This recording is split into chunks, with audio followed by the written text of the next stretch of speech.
Hi, I'm Mark Fishkin, the director and founder of the Mill Valley Film Festival. And I just wanted to say a few words before we bring up Jonas and Lars about this relationship that we've had with them for decades. And we are so fortunate to be able to have this band and Lars supporting us with so many different programs. I'm sure Lars will talk about it. We've had them curate programs, shown most every film they ever made. And there's a reason also for this. I'd like to think it's our great personality and the great festival as well, but also Lars's amazing enthusiasm, respect, and knowledge for motion pictures. So I'm going to hand this over to Kelly and get the show on the road here. Thanks, Mark. And folks, join with me in welcoming the director of Metallica Saved My Life, Jonas Akerlund.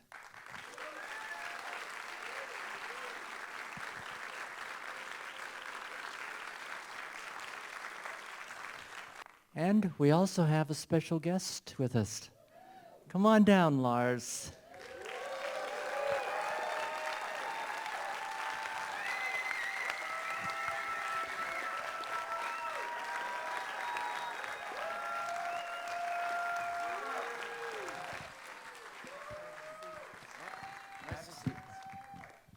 What was that about the personality, Mark?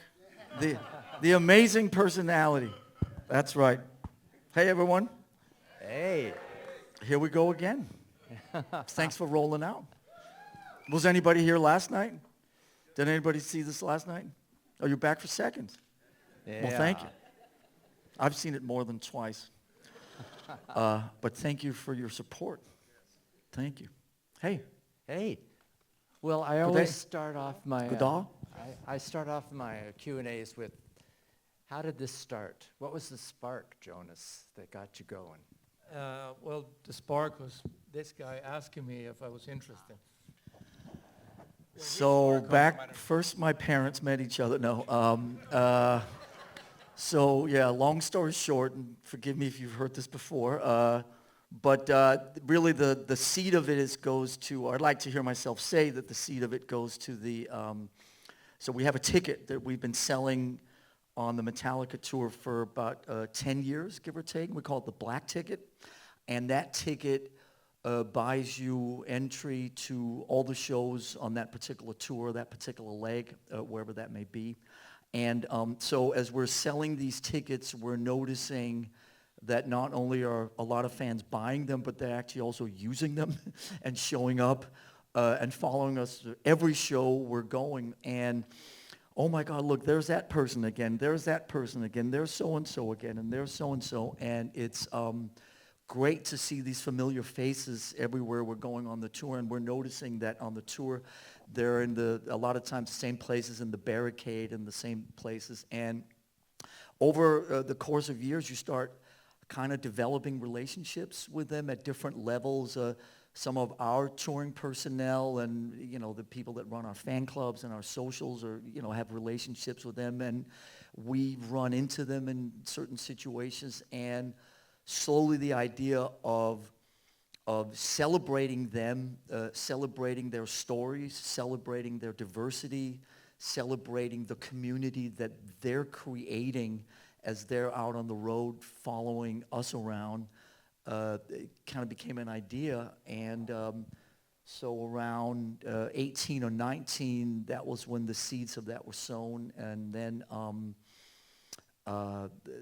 you know, there was they started, the fans kind of, they would have like get-together. So here we are in, whatever, St. Louis, and then before the show, all of these fans that have these black tickets are getting together, and there's these, you know, sort of events and gatherings and all this type of stuff. And they start filming them and documenting, and obviously social media has a part in all this. And slowly all that started coming together as it could be really cool to get somebody, obviously at Jonas's level, to come in and really take that over as a project and sharing it with the world and celebrating, like I said, the diversity and the background stories for all these wonderful people that are out there traveling, and being part of the rock and roll circus. So it was like a gift to give back. Yeah, and I think sharing their stories with the world, and as we get older, maybe we feel more. I think when we were young, we were very protective of Metallica as Metallica. We're Metallica, and these songs are ours, and nobody's gonna infiltrate. It was very sort of us and them. As we grow older, and I think we more feel like we're all in it together, and these songs belong to everybody, and that Metallica is sort of almost ethereal in that sense. It's not we're Metallica, but we're all Metallica, and if anything, we're sort of the ones maybe that steer that ship, or we're the shepherds of it, but we're not Metallica in that sense, that it's all of us, and so we feel that all these wonderful people that share that journey with us are as much Metallica as we are.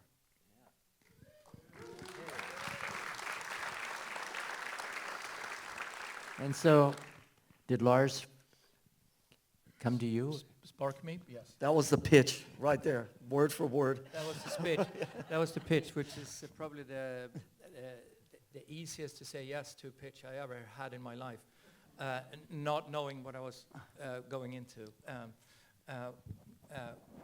The first year was pretty much, yes, there's a lot of fans up front that goes to the shows and all that, but we were trying to research beyond that, who doesn't go to the show and are affected by the music as much as the people that are actually there. And the result of that is like the Botswana guys and like some of these other people that never had a chance to go to a concert. So it was a lot of research, a lot of interviews, listening to a lot of people, finding these stories basically, and try to translate that into the film. Yeah. Well, how big a crew did you have? Shooting crew, we were very small, like docu style. In the office for research, we were not that big. We were a group of about 8 people that did all the research. And then when we came to the post, it was a much bigger team because we had all this amazing footage, and then we were going to put it together.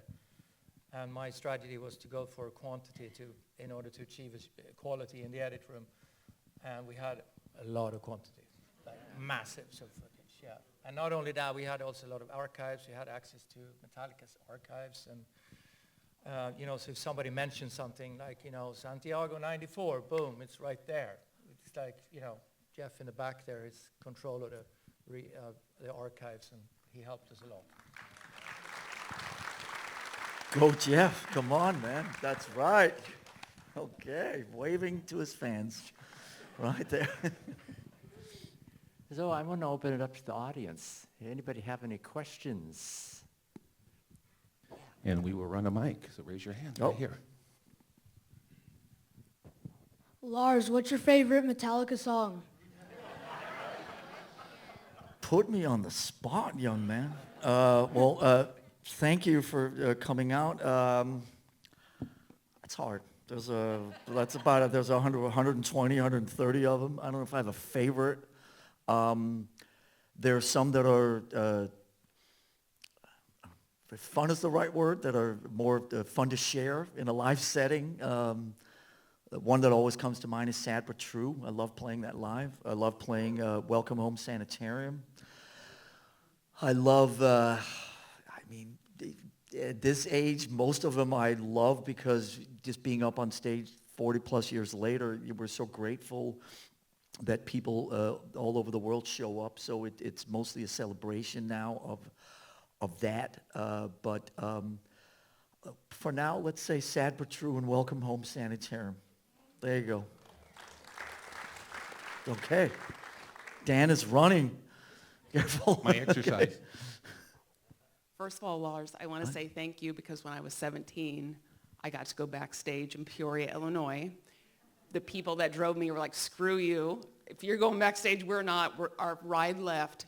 And you were kind enough to make sure me and my best friend got into the cab. at the end of the evening. So thank you for that. It's incredible, incredible. But my question to you is, you obviously have a group chat with the band. What is it called on your phone? Wow, is that what we're going? I think, okay, promise you'll stay in this room, but you can't laugh because it's really not as exciting as you think. I think it's called, you ready? 4 letters. First letters B, A, N, D. It's called band.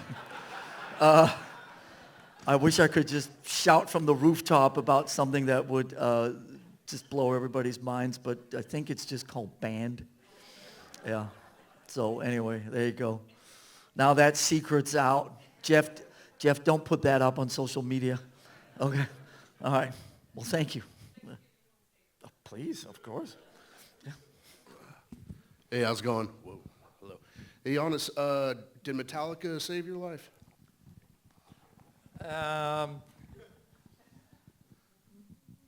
Yeah, maybe not literally, but yes, in many ways, it's been there for a long time. I was a fan early on. I got your autograph from back in the days, just so you know. It's true. Yeah, so... And cab fare home. Yeah. Yeah. Yeah. I don't want to go too detailed about it, but yes, in a way, yes. And I have to say, this last 3 years of working on this movie has probably been the most fulfilling project I ever worked on many different levels, like on a personal level, as well as, you know, serving the fans. And yeah.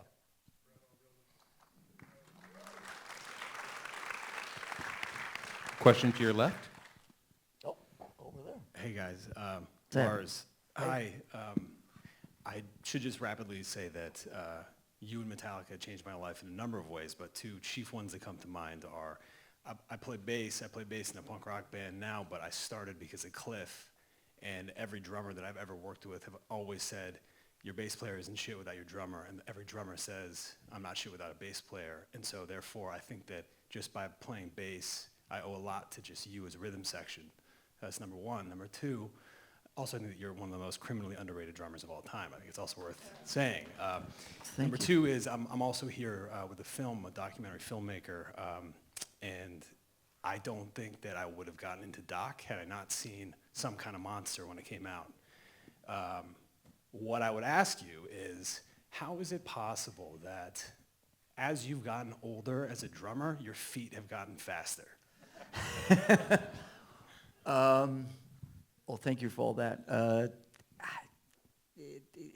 I don't know if I 100% agree with that, but I'll take the compliment. I mean, long story short, I just put a lot more work into it now than I ever used to.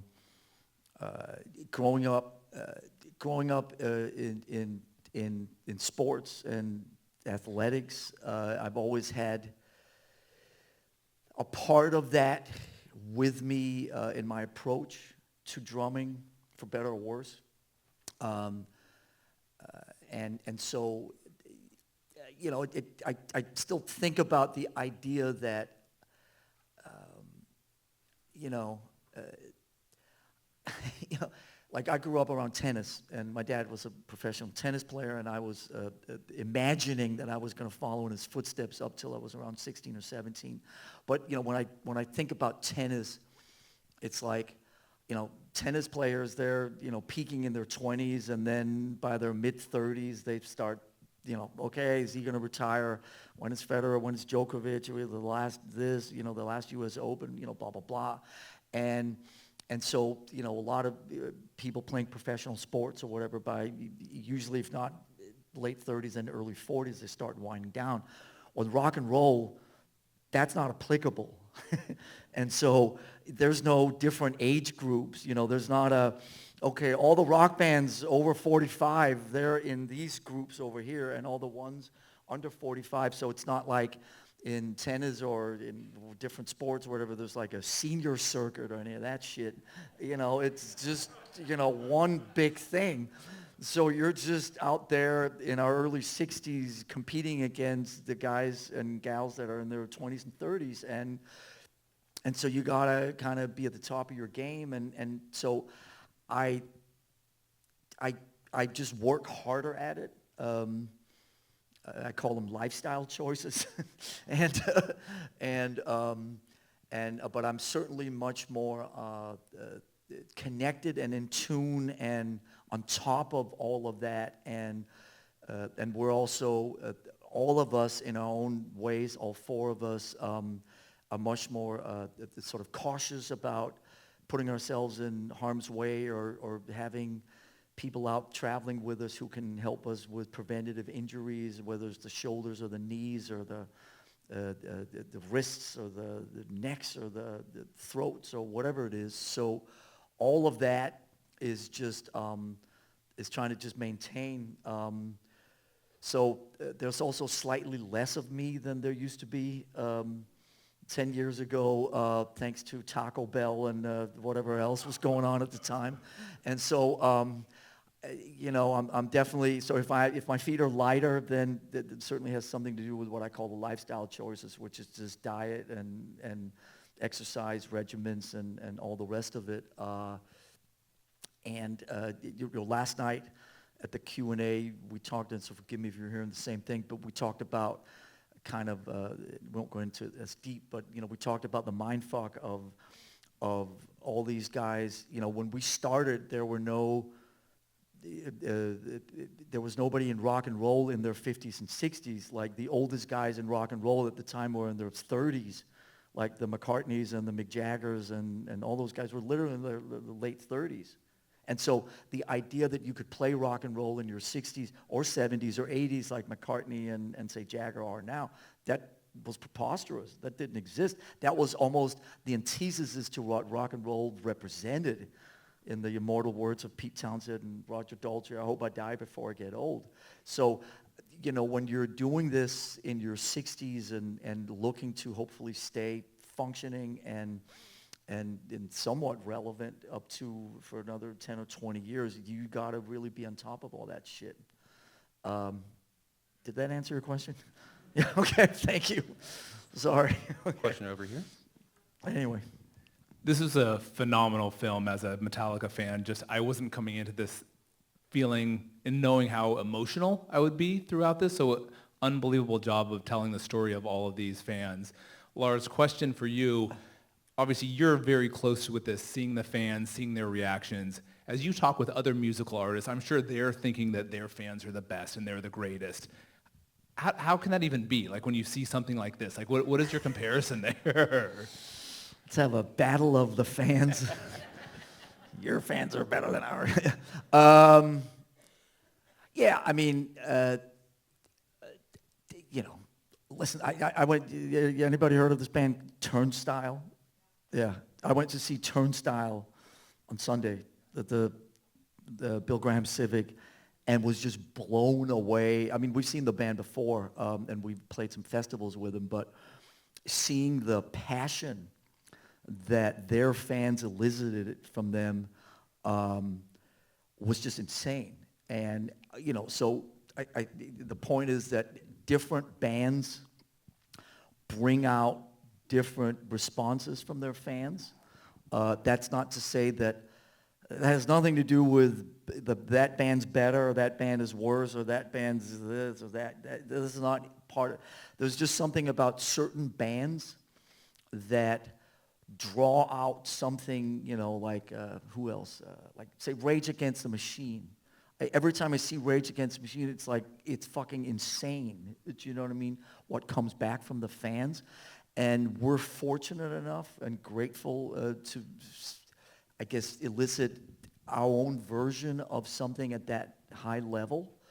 And, you know, again, I guess it should be said that obviously every Metallica fan that you see in that film does not only go to Metallica shows, they'll also go see Pantera or Guns N' Roses or AC/DC or U2 or whatever.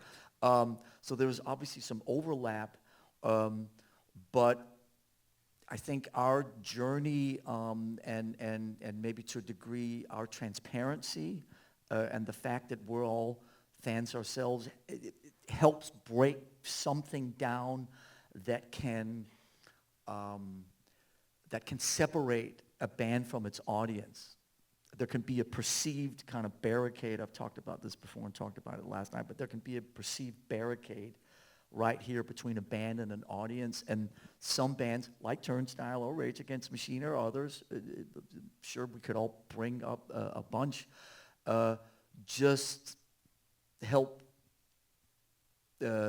sort of do away with that at different levels. And we're fortunate enough to just have some very, very elicit some very, very passionate responses from our fans, and certainly we're much more, our eyes are much more open to that than they ever were before. And we don't take it for granted, and the fact that it keeps going, not just keeps going, but in a crazy way actually keeps growing, if you just throw that R in there. The fact that it keeps growing 3 years later, that's insane. So that's very, very cool, and we're very appreciative, and we're very aware of it and try to also make sure that the fans know that we see it and feel it and thrive off it, and it keeps us going, really. Again, sorry about the long answers, but since we're here and the doors are locked, so. Okay. Well, Jonas, I wanted to get you in here. Were you on the ground for most of this filming of this? Were you attend all the concerts? Yeah. Well, no, not all of them. We had planned out, and we kind of knew where we kind of like followed our fans around, so we knew where they were. Like John, for instance, the boy at the end, we knew when he was going to come there, and so we planned our dates around the Phoenix dates. And so we were not always at the shows, but a lot of them were like trying to get as many fans in to do interviews as we could on a day. Yeah. Wow, so you're traveling all over the place. Yeah, we were a team of people doing it, but pretty small for a docu team, like trying to keep it as small as possible. And then the editing process, were you involved, Lars? I would be at the receiving end of the cuts or whatever, but Jonas and his team steered that. Jonas came down to Mexico City a little over a year ago, and that's where all of us and the team saw the first cut, and then gone back and this movie this movie existed at one point as like a 9-hour movie. There's a 7-hour version, there's a 5-hour version, and if you don't behave, we're gonna make you watch them all. So coming soon to a DVD extra disc near you, but Jonas and his team were really, if you want to talk about the editing process, I love what you, if I can just say, I love what you said a couple of times about that. A lot of times, and you'll appreciate this, that you feel that documentaries are really scripted in the editing room. Yeah. Put together in the editing room. I think it goes for most of them. You have a pretty clear idea for what it is you want to do. And we kind of had, early on, we had like what I call the hidden backbone, which is kind of like following the chronological order of Metallica's history, starting with the early fans. The first line in the film is, who was the first fan, which I asked you, and you actually had an answer, and we found a guy. So that was a great start, and then we kind of like just follow that up till today with the families and the younger fans till today. But it was, like I said, this was an easy idea for me to take in the beginning, but it was a really hard film in the edit room. We were a group of people in the edit room for a year to figure this out. And I remember going to Mexico City, showing that first, which was about 3 hours or something, because I really wanted to show you what I had. I was nervous because like usually we have a much more dialogue going throughout the process. These guys were on the road, and I was in a cave in Camden Town in London trying to figure it out. So that was the first time we saw it together. But, and from that point, I kind of knew that it works. I knew that I had enough stories, and I knew that what I needed to do to get it down to a normal length film. And well, what was the biggest obstacles that you faced in doing this project? I mean, weirdly enough, you know, filmmaking is always, you always work against time and budgets and everything, but I felt pretty good with the resources that we had. I just kept asking for more time in the edit room because I hadn't figured it out. So that was with the support from the band, like I got more time, and I really needed it. I wasn't there yet. But all these stories, and it's like there's a bunch of them on the edit room floor. It doesn't mean that they're not good enough. It's just like, for me, building a dramatic curve. There were a couple of these stories that are in the film now were in the edit room floor forever, and in the last minute I put them back, and suddenly it worked, and it affects what you see right before and right after. So it's kind of like the whole thing is like a card house, and if you move one thing around, it could fall flat. You know, so that's, you know, we had a massive wall almost as long as this with Post-it notes. And I was running back and forth with these Post-it notes, moving these scenes around for a year. Yeah. Okay, the big question is, you know, if these people want to tell their friends to go out and see this movie, how do they do it? Patience. It will happen. Via text? No. This film was made to come together and see it in a room like you did today. And that's what we are hoping that's going to happen. And it looks very good right now. It doesn't have any release right now. No release date. Can they get out and tell some studios, some people that they got to get this released? There are conversations, and we're looking hopefully next spring. So it's exciting. We'll be there. We'll be there. At the premiere. Yeah.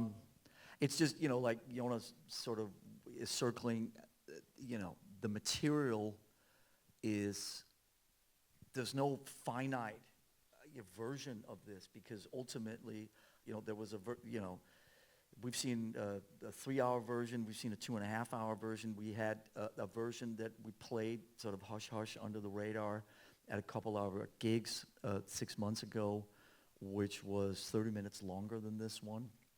And it's obviously completely ambiguous which one you prefer. And we know that there are certain Metallica fans that would sit through a 10-hour version of this and wait for them to come up.